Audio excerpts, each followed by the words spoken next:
Acorde para a realidade profética. Jesus voltará. E digo isto a vós outros que conheceis o tempo. Já é hora de vos despertardes do sono, porque a nossa salvação está agora mais perto do que quando no princípio cremos. Romanos capítulo 13, versículo 11. Acorde, essa será a palavra que ecoará como trombeta nesta reflexão, porque o Espírito Santo está bradando aos corações. Acorde, desperte, abra os olhos para a realidade profética, o chamado urgente do céu. Meu amado irmão, minha preciosa irmã, você que agora ouve e recebe esta palavra, acorde. Sim, acorde do torpor espiritual. Sim, acorde do torpor espiritual, acorde da indiferença, acorde da ilusão deste mundo passageiro. O Espírito de Deus está soando um alerta nos céus. Jesus voltará. E a palavra que ecoa como trovão é: você está preparado? Vivemos dias em que o sono espiritual se tornou o maior veneno da igreja. Muitos estão distraídos com os prazeres passageiros, com a busca incessante pelo conforto terreno, esquecendo-se de que essa terra não é o nosso lar. Somos peregrinos, estamos de passagem. Aqui é apenas o campo acadêmico da eternidade, onde cada lágrima, cada dor, cada batalha molda o nosso caráter para o reino que está por vir. E sabe por que somos odiados? Porque servimos ao Rei dos Reis em um mundo que se prostra diante das trevas. O próprio Jesus disse: se o mundo vos odeia, sabei que primeiro do que a vós me odiou a mim. João capítulo 15, versículo 18. Não estranhe o ódio, não se espante com as perseguições, não se entristeça quando zombarem da sua fé. Você está no caminho estreito, e é nesse caminho que a glória de Deus se manifesta. Uma realidade profética que não pode ser ignorada. Olhe ao redor, veja os sinais. Eles não são metáforas, não são histórias distantes, são realidades escancaradas diante dos nossos olhos. Guerras e rumores de guerras, nações contra nações, aumento da iniquidade, amor se esfriando, falsos cristos, falsos profetas, falsos evangelhos. Jesus já havia nos advertido em Mateus capítulo 24, e tudo que ele declarou está se cumprindo com precisão. Isso não é coincidência, isso é profecia. E eu te pergunto com todo amor e com toda firmeza: você está vivendo como quem crê que Jesus pode voltar a qualquer momento? Ou você tem colocado a sua esperança nesta terra como se ela fosse eterna? Acorde, porque a eternidade está diante de nós. Há uma verdade que precisa arder como fogo no seu coração. Tudo que vemos hoje é passageiro. As riquezas, as conquistas, os prazeres, os palcos, os aplausos, os bens, tudo isso será consumido pelo fogo. O apóstolo Pedro nos alertou: virá, entretanto, como ladrão o dia do Senhor, no qual os céus passarão com grande estrondo, e os elementos ardendo se desfarão, e a terra e as obras que nela existem serão atingidas. 2 Pedro capítulo 3, versículo 10. O que sobrará? Apenas aquilo que foi feito em Cristo, para Cristo e por Cristo. Por isso eu te digo, acorde, não venda a sua eternidade por prazeres momentâneos, não troque a coroa incorruptível por migalhas deste mundo, não se iluda com a propaganda enganosa do pecado, que promete liberdade, mas entrega escravidão. Somos peregrinos, não moradores eternos aqui. Esta terra é apenas um campo de treinamento, um deserto pedagógico, onde somos forjados para algo que ultrapassa a compreensão humana. Paulo declarou: porque a nossa leve e momentânea tribulação produz para nós eterno peso de glória, acima de toda comparação. 2 Coríntios capítulo 4, versículo 17. Você entende isso? Cada lágrima sua não é em vão, cada renúncia sua não é esquecida, cada batalha silenciosa travada no secreto será recompensada diante do trono. Mas para isso você precisa manter os olhos no lar verdadeiro, e o lar verdadeiro não é aqui. Repita comigo em fé: esta terra não é o meu lugar, eu vou para o verdadeiro lar, onde o Pai me espera com os braços abertos. Alertas profundos para os últimos dias. Não posso suavizar a verdade. Tempos piores virão. O mundo será cada vez mais hostil à palavra. O espírito do anticristo já opera. O sistema babilônico já seduz. O pecado já é exaltado como virtude e a santidade é tratada como atraso. Paulo em 2 Timóteo capítulo 3, versículos 1 e 2 foi enfático. Sabe, porém, isto: nos últimos dias sobrevirão tempos difíceis, pois os homens serão egoístas, avarentos, jactanciosos, arrogantes, blasfemadores, desobedientes aos pais, ingratos e irreverentes. Não se trata de uma possibilidade, mas de uma realidade. E se você não estiver vigilante, pode ser tragado pelo fluxo desse mundo. Por isso, mais uma vez, a ordem ecoa como voz de trombeta. Acorde, um amor que constrange. Mas não quero apenas te sacudir com alertas, preciso também te envolver com o amor indescritível do Pai. Porque é este amor que nos sustenta, que nos levanta, que nos dá forças para permanecermos firmes. O mesmo Deus que exige santidade é o Deus que nos ama de forma tão intensa que entregou o seu próprio Filho por nós. Jesus não morreu por uma multidão anônima, ele morreu por você, ele sabia o seu nome na cruz, ele viu o seu rosto, ele acreditou na sua eternidade. E agora o que ele espera de você? Que você viva com os olhos fixos nele, que você anseie pelo lar que ele preparou, que você faça parte da noiva adornada, prontos para o encontro. Apocalipse capítulo 21, versículo 4 nos dá a promessa.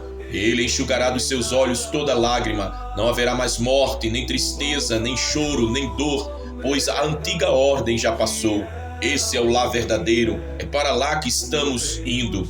Deixe-me agora ser direto como uma flecha ao coração. Se Jesus voltasse hoje, como ele te encontraria? Você está dormindo ou está vigilante? Sua fé está viva ou morta? Seu coração arde pelo céu ou está preso às coisas desta terra? Não brinque com a eternidade. Não negocie sua salvação. Não adie a decisão mais importante da sua vida. Acorde, porque o Rei está às portas. Aleluia! Glória ao Senhor nosso Deus. A noiva vigilante e os exemplos de preparação. Noiva. Essa é a palavra que resume o relacionamento da igreja com Cristo. Não somos meros seguidores, não somos apenas discípulos, somos a noiva amada que espera o noivo eterno. E como noiva, a nossa vida precisa ser um constante estado de preparo, vigilância e consagração. A parábola das 10 virgens, o chamado à vigilância. Jesus nos deixou um dos alertas mais profundos sobre a sua vida em Mateus capítulo 25, versículos do 1 ao 13, quando contou a parábola das 10 virgens. 5 eram prudentes, 5 eram insensatas, todas tinham lamparinas, todas aguardavam o noivo, mas havia uma diferença crucial: o azeite. As prudentes levaram azeite de reserva, as insensatas não. Quando o noivo demorou, todas adormeceram, mas à meia-noite ouviu-se o grito: aí vem o noivo, saí ao seu encontro. E naquele momento decisivo, as insensatas perceberam que estavam despreparadas. Tentaram pedir azeite emprestado, mas já era tarde. Quando foram buscar, o noivo chegou, entrou com as prudentes para as bodas e a porta foi fechada. Então acorde para essa realidade. Não basta parecer cristão, não basta ter aparência de piedade, não basta estar na multidão da igreja. O que fará diferença é o azeite, o Espírito habitando em você, enchendo sua vida, mantendo a sua chama acesa até o fim. E eu pergunto a você: há azeite na sua vida? Sua chama ainda arde ou já se apagou? Você vive na dependência diária do Espírito Santo ou está confiando em práticas vazias de religiosidade? Lembre-se, não haverá tempo de improviso. O azeite não se empresta, o preparo é pessoal. E o grito da meia-noite já ecoa: o mundo está em trevas e só quem tem azeite conseguirá brilhar até a chegada do noivo. Acorde, o tempo é curto. Quantos ainda dizem: um dia eu me conserto, mais tarde eu busco, quando eu estiver pronto eu me entrego? Mas o apóstolo Paulo declara: e digo isto a vós outros que conheceis o tempo, já é hora de vos despertardes do sono. Romanos capítulo 13, versículo 11. O tempo não é amanhã, o tempo não é depois, o tempo é agora. Jesus pode voltar a qualquer instante. O relógio profético já marca os últimos segundos e a igreja precisa se levantar com seriedade, santidade e urgência. A Bíblia está repleta de testemunhos de homens e mulheres que viveram vigilantes, conscientes de que essa terra não era o lar definitivo. Veja o exemplo de Noé, o homem que preparou a arca. Enquanto o mundo zombava, Noé trabalhava. Enquanto os homens viviam dissolutamente, ele obedecia ao comando de Deus, construindo algo que ninguém entendia.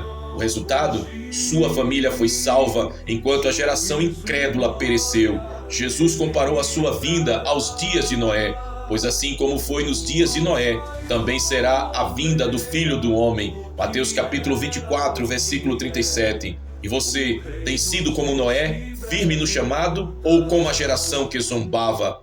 Veja o exemplo também de Daniel, o jovem que não se contaminou. Levado cativo a uma terra estranha, Daniel poderia ter se misturado, aceitado os manjares da Babilônia, vendido sua identidade, mas ele decidiu permanecer puro.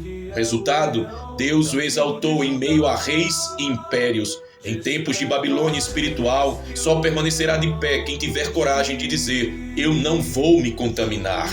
Veja também o exemplo do apóstolo Paulo, o homem que viveu como peregrino. Ele poderia se orgulhar de sua formação, títulos e conquistas, mas Paulo declarou: mas o que para mim era lucro, isto considerei perda por causa de Cristo. Filipenses capítulo 3, versículo 7. Ele sabia que a verdadeira coroa não era aqui, mas diante do justo juiz. A dura realidade: muitos estão dormindo. Com tristeza preciso declarar: muitos na igreja estão dormindo, dormindo no pecado, dormindo na indiferença, dormindo no conforto espiritual. E pior, acham que estão salvos só porque frequentam cultos, levantam as mãos, cantam canções. Mas Jesus disse em Mateus capítulo 7, versículo 21, nem todo que me diz Senhor, Senhor entrará no reino dos céus, mas aquele que faz a vontade de meu Pai que está nos céus. Isso é duro, mas é verdade. Não adianta ter aparência, é preciso ter essência. Não adianta ter religião, é preciso ter relacionamento. Não adianta ter discurso, é preciso ter obediência. Amável advertência, o Pai te espera. Se até aqui a palavra pareceu dura, deixa-me agora tocar o seu coração com a ternura do Pai. Ele não te alerta para te assustar. Ele não te chama à vigilância para te oprimir. Ele faz isso porque te ama demais para te deixar perecer. Imagine o céu agora, o trono da glória, o cordeiro resplandecente, os anjos em adoração. E no meio dessa cena, o pai olhando para a porta, esperando o momento em que o filho trará a noiva para casa. Esse é o lar que nos espera, um lar onde não haverá mais despedidas, não haverá mais lágrimas, não haverá mais dor. O pai está com os braços abertos dizendo: filho, filha, acorde, eu preparei um lugar para você. Jesus mesmo declarou em João capítulo 14, versículos 2 e 3, na casa de meu pai há muitas moradas. Se não fosse assim, eu vou-lo teria dito, vou preparar-vos lugar, e quando eu for e vos preparar lugar, voltarei e vos receberei para mim mesmo, para que onde eu estou, estejais vós também. Esse é o destino final da igreja. Essa é a nossa verdadeira herança. Aleluia! Acorde, essa terra não é o nosso lugar. Quantos ainda vivem como se esta fosse a pátria definitiva? Mas a palavra nos lembra, a nossa cidadania, porém, está nos céus, de onde esperamos ansiosamente o Salvador, o Senhor Jesus Cristo. Filipenses capítulo 3, versículo 20. Somos peregrinos, estrangeiros, forasteiros. Aqui é apenas um ensaio, lá é o concerto eterno. Por isso, não se apegue demais ao que é terreno, não viva correndo atrás do vento, não se esqueça, tudo aqui é passageiro. O que permanece é a vontade de Deus. Deixe que o Espírito Santo questione a sua alma agora. Você tem vivido como uma virgem prudente ou como uma virgem insensata? Há azeite suficiente em sua lamparina para suportar a escuridão da meia-noite? Se Jesus voltasse hoje, você seria encontrado como Noé, Daniel, Paulo ou como alguém preso às coisas desta terra? A decisão é sua, o chamado é urgente. Acorde para a realidade profética. Jesus está voltando. A fidelidade em meio ao ódio do mundo. Acorde. Se até agora falamos de vigilância, azeite, santidade e preparação, precisamos também encarar uma verdade dura e inevitável. Os últimos dias serão marcados por perseguição e ódio contra a verdadeira igreja de Cristo. Então, por que o mundo nos odeia? Jesus não escondeu isso de nós. Ele foi claro em João capítulo 15, versículos 18 e 19. Se o mundo vos odeia, sabei que primeiro do que a vós me odiou a mim. Se vós fosseis do mundo, o mundo amaria o que era seu. Como todavia não sois do mundo, pelo contrário, dele vos escolhi, por isso o mundo vos odeia. Você entende? O ódio do mundo não é contra você em si, é contra aquele que habita em você. A luz que você carrega incomoda as trevas que dominam este sistema. Sua santidade denuncia o pecado deles. Sua fé confronta a incredulidade deles. Sua esperança abala a mentira que os governa. E Como este mundo jaz no maligno, não há como sermos amados por ele. Se você é amigo do mundo, cuidado, você está em inimizade com Deus. Se o mundo aplaude sua fé, desconfie, talvez ela já tenha se vencido. Tiago capítulo 4, versículo 4 é firme. Infiéis, não compreendeis que a amizade do mundo é inimizade contra Deus? Aquele, pois, que quiser ser amigo do mundo, constitui-se inimigo de Deus. O ódio aumentará nos últimos dias. O apóstolo Paulo, em 2 Timóteo capítulo 3, versículo 12, declarou: Ora, todos quantos querem viver piedosamente em Cristo Jesus serão perseguidos. Não se trata de uma exceção, não é alguns serão perseguidos, mas todos quanto querem viver piedosamente. Nos últimos dias a perseguição não diminuirá, ela se intensificará. Já vemos nações onde confessar Cristo é crime, já vemos irmãos sendo mortos, igrejas destruídas, Bíblias queimadas. E aqui mesmo, em contextos aparentemente livres, já sentimos a pressão cultural, valores bíblicos sendo ridicularizados, princípios sendo taxados de ódio, santidade sendo chamada de fanatismo. Acorde e não se iluda, a igreja do fim dos tempos será purificada no fogo da perseguição e só permanecerá fiel quem estiver enraizado em Cristo. A fidelidade até a morte. Em Apocalipse capítulo 2, versículo 10, Jesus disse à igreja de Esmirna: Ser fiel até a morte e dar-te-ei a coroa da vida. Note, não é ser fiel até o milagre, até a bênção, até a prosperidade. É ser fiel até a morte. Isso exige renúncia radical, exige amor ardente, exige convicção inabalável de que vale a pena perder tudo aqui para ganhar tudo lá. Pergunto a você, seu amor por Jesus é tão real que resistiria à morte? Você o amaria mesmo se perdesse tudo? Você o seguiria mesmo se tivesse que pagar o preço máximo? O testemunho dos mártires. Hebreus capítulo 11 nos lembra dos heróis da fé, homens e mulheres que foram cerrados ao meio, apedrejados, perseguidos, vagando em desertos, montes e cavernas, mas não negaram a fé. E João, em Apocalipse capítulo 6, versículo 9, teve uma visão dos mártires debaixo do altar. Vi debaixo do altar as almas daqueles que foram mortos por causa da palavra de Deus e por causa do testemunho que sustentavam. Eles clamavam por justiça e receberam vestes brancas. E significa que cada lágrima derramada, cada sangue derramado, cada vida sacrificada por Cristo será recompensada. Não pense que sua fidelidade é em vão. Há uma coroa da vida reservada para os que não negarem o nome do Senhor.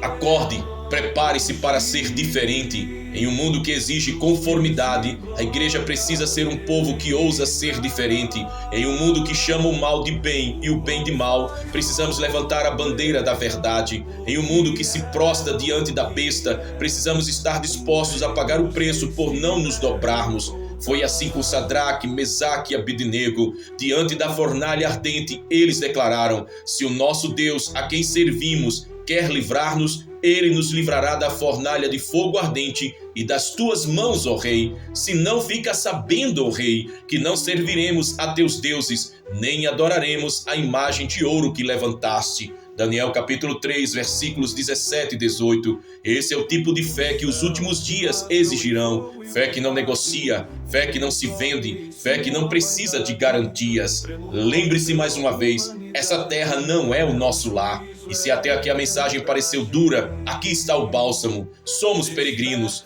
Nossa morada não é aqui. Nosso destino é maior, eterno, glorioso. O apóstolo Pedro escreveu em 1 Pedro capítulo 2, versículo 11. Amados, exorto-vos como peregrinos e forasteiros a vos absterdes das paixões carnais que fazem guerra contra a alma. Não viva como se fosse cidadão deste mundo, viva como embaixador do céu, viva como alguém que sabe que logo, muito logo voltará para casa. A cada renúncia declare: essa terra não é o meu lugar, meu lar é com o Pai e Ele me espera com os braços abertos. O peso da glória que nos espera. Paulo tinha plena consciência disso, por isso ele pôde dizer em Romanos capítulo 8, versículo 18: porque para mim tenho por certo que os sofrimentos do tempo presente não podem ser comparados com a glória a ser revelada em nós. E em 2 Coríntios capítulo 4, versículo 17, ele reforça: porque a nossa leve e momentânea tribulação produz para nós eterno peso de glória, acima de toda comparação. Você entende? Nada do que enfrentamos aqui se compara à recompensa eterna. Vale a pena permanecer fiel, vale a pena resistir, vale a pena ser diferente. Deixe que o Espírito Santo questione você mais uma vez. Se o mundo te pressionasse hoje a negar Cristo, você resistiria? Se perder tudo fosse o preço para seguir Jesus, você estaria disposto a pagar este preço? Você está vivendo como amigo do mundo ou como inimigo dele por causa da cruz? Não brinque com a sua fé, não negocie a sua eternidade, não troque a glória eterna por aplausos temporários. Acorde para a realidade profética. O ódio do mundo não deve te assustar, deve te preparar. A perseguição não deve te intimidar, deve te fortalecer. A dor não deve te fazer desistir, deve te lembrar que você está no caminho estreito. Logo, muito logo, o céu se abrirá, o rei virá e a recompensa será eterna. Glória a Deus. Chegamos ao ápice desta mensagem. Até aqui o Espírito nos chamou a acordar, a vigiar, a estar cheios de azeite e a permanecer firmes mesmo diante do ódio do mundo. Agora precisamos selar esta palavra com declarações proféticas que destruirão todo o intento de Satanás de roubar a sua fé e incendiarão em você uma determinação inabalável de perseverar até o fim. Em Apocalipse capítulo 3, versículo 11, Jesus declara: venho sem demora, conserva o que tens, para que ninguém tome a tua coroa. Isso significa que a coroa já está preparada, a vitória já foi decretada, o galardão já foi escrito no céu, mas também significa que há uma batalha espiritual para que você não a perca. O inimigo não pode roubar o que Deus já te deu, mas pode tentar te distrair, te desanimar e te fazer desistir. Por isso eu profetizo agora em o nome de Jesus: nenhuma seta de incredulidade terá o poder contra a sua fé. Nenhuma mentira de Satanás terá autoridade sobre a sua mente. Nenhum laço de desânimo irá prender o seu coração. Nenhuma acusação do inferno prevalecerá contra você. Você foi selado com o Espírito Santo da promessa. Você carrega o DNA do céu. Você não é propriedade deste mundo. Você pertence ao Rei dos Reis. A derrota do mal e o triunfo da igreja. Apocalipse capítulo 12, versículo 11 nos revela o segredo da vitória dos santos. Eles, pois, o venceram por causa do sangue do Cordeiro e por causa da palavra do testemunho que deram. E mesmo em face da morte, não amaram a própria vida. O mal já foi derrotado na cruz. Satanás já perdeu a sua autoridade. A vitória já está garantida. O que precisamos é permanecer firmes no testemunho, com os olhos no Cordeiro que venceu. Por isso eu declaro em nome de Jesus: todo intento maligno contra a sua fé cai por terra agora. Todo plano do inimigo de te esfriar espiritualmente é anulado. Toda distração do mundo perde a sua força contra você. Você permanecerá como uma coluna firme no templo de Deus. O inferno não terá a última palavra sobre a sua vida. A última palavra é de Deus. Vitória, eternidade, glória e coroa incorruptível. Aleluia! Uma determinação inabalável. Hebreus capítulo 10, versículo 39 nos exorta: nós, porém, não somos dos que retrocedem para a perdição, somos, entretanto, da fé para a conservação da alma. Você não é dos que retrocedem, você não é dos que desistem, você não é dos que abandonam a fé. Você é daqueles que permanecem até o fim, que correm a carreira, que guardam a fé e que recebem a coroa. E como Paulo, você poderá declarar em 2 Timóteo capítulo 4, versículos 7 e 8: combati o bom combate, completei a carreira, guardei a fé. Já agora a coroa da justiça me está guardada, o qual o Senhor, reto juiz, me dará naquele dia, e não somente a mim, mas também a todos quantos amam a sua vinda. Essa é a sua identidade, essa é a sua determinação, essa é a sua vitória. Aleluia! E eu declaro sobre a sua vida: você não será vencido pelas tempestades, você atravessará com fé. Você não será confundido pelas vozes do engano, sua mente será guardada em Cristo. Você não será seduzido pelos prazeres do mundo, seu coração arderá pelo céu. Você não será paralisado pelo medo, mas marchará em ousadia no Espírito. Você não será tragado pela apostasia, mas permanecerá na verdade eterna. Eu profetizo, seus pés permanecerão no caminho estreito. Eu profetizo, sua lamparina terá azeite até o fim. Eu profetizo, sua vida será um testemunho vivo do poder de Cristo. Eu profetizo, você ouvirá a voz do noivo dizendo: vinde, bendito do meu Pai, entra no gozo do teu Senhor. Meu amado irmão, minha preciosa irmã, ouça, O fogo que Deus acendeu em você não pode se apagar. Ele será alimentado dia após dia pelo Espírito Santo, até o último suspiro, até o soar da última trombeta. Jesus disse em Mateus capítulo 24, versículo 13: aquele, porém, que perseverar até o fim, esse será salvo. Perseverança é a marca dos eleitos. Perseverança é a identidade da noiva. Perseverança é a resposta da igreja diante da pressão do mundo. Não é uma caminhada fácil, mas é uma caminhada gloriosa. Não é um caminho confortável, mas é um caminho que leva ao trono eterno. Aleluia! Um chamado emocionante ao fim da jornada. Agora deixe o Espírito Santo tocar o seu coração. Imagine o grande dia, o céu se abrindo, o Rei da Glória descendo em majestade, o som da trombeta ecoando por todo o universo, os mortos em Cristo ressuscitando, a igreja sendo arrebatada em glória. Esse será o dia pelo qual esperamos, esse será o momento pelo qual perseveramos, esse será o encontro mais lindo da eternidade. E naquele dia, toda dor fará sentido, toda lágrima será recompensada, toda renúncia será honrada, e você ouvirá a voz do Pai dizendo: bem-vindo ao lar, essa terra não era o seu lugar, eu te esperei com os braços abertos, agora você está em casa para sempre. Acorde para a realidade profética. Jesus voltará. Não se deixe enganar pelos encantos passageiros deste mundo. Não permita que Satanás roube a chama da sua fé. Levante-se em perseverança inabalável. Viva como quem já tem a vitória decretada. Porque a palavra de Deus é clara. O mal será derrotado para sempre e os fiéis reinarão eternamente com Cristo. Repita em fé comigo agora: eu sou da fé, não da desistência. Eu sou da luz, não das trevas. Eu sou da noiva, não da prostituta deste mundo. Eu sou do céu, não da terra. Eu sou do cordeiro, não da besta. Eu sou do eterno e não do que é passageiro. E eu perseverarei até o fim. Aleluia! Glória ao Senhor por esta palavra. Maranata, ora vem, Senhor Jesus. Meu amado irmão, minha preciosa irmã, se esta palavra falou profundamente ao seu coração e se você ainda não é inscrito aqui em nosso canal, eu quero te convidar a se inscrever aqui no canal à volta. Ative também o sininho para que você não perca nenhuma das mensagens que o Espírito Santo tem colocado em nossos corações para preparar a igreja para a volta gloriosa de Jesus. E agora eu te pergunto, você está determinado a perseverar até o fim, custe o que custar, aguardando a volta de Cristo com fidelidade e santidade? Então declare assim: eu declaro com fé, estou firme, vigilante e perseverante até o fim, aguardando a volta gloriosa do meu Senhor Jesus. E agora que a graça do Senhor Jesus Cristo, o amor de Deus o Pai e a comunhão do Espírito Santo estejam sobre a sua vida, fortalecendo a sua fé, enchendo o seu coração de esperança e te dando ousadia para vencer até o fim. Permaneça firme, porque Jesus vem sem demora. Maranata, ora vem, Senhor Jesus. Amém e amém. Que Deus te abençoe. As virgens dormem, o azeite acaba, a trombeta ecoa, quem ficará?